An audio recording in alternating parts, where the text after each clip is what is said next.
Hi, my name is Lisa Bosmans. This is my lab theory of the black hole.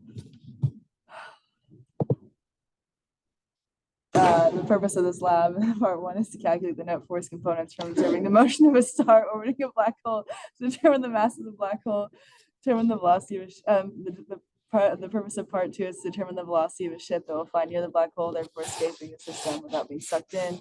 Some models use their Newton's second law and universal gravitation and momentum principle, and the system is the visible star. And then these are the main results that I got from part one.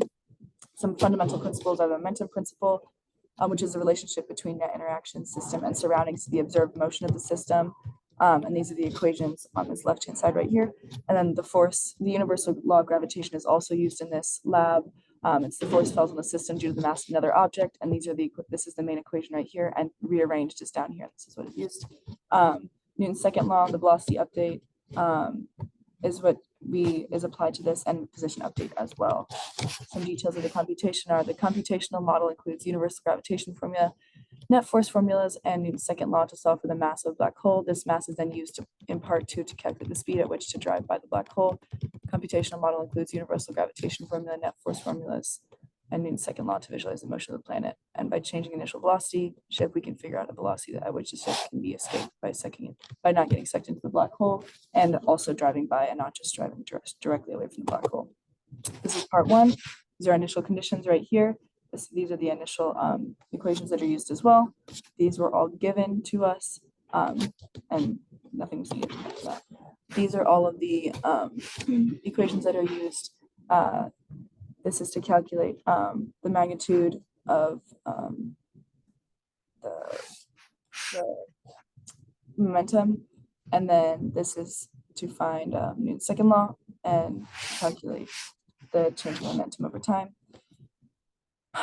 And then these are down here as well. This is also used to calculate the new mass. And then this is what we got. I was given a really big mass to use, and this is what the orbit looked like. And then this is for part two. I plugged in the mass calculated in part one from the black hole, or from the star. And then these are also other given constants. And then these are other given equations. This side. These are equations over here. This is the net force on the planet from gravitational forces from the ship and the black hole. These are the net forces on the ship from gravitational forces from the planet and the black hole. You can see all of this right here. And then this is the final process over here, and you can see that the ship drove by without being sucked into the black hole. Some additional questions were: the error was the average mass of the black hole, which was not the actual mass. Other gravitational forces were acting, other space debris. Differences between the net force and parallel and perpendicular, and the change in momentum for both parallel and perpendicular.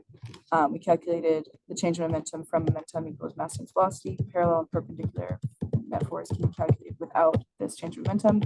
And I could not get the ship to orbit the black hole. This seems like a very exact speed to calculate, and it cannot be clearly determined by trial and error unless we're very lucky. Thank you for listening. That is the end.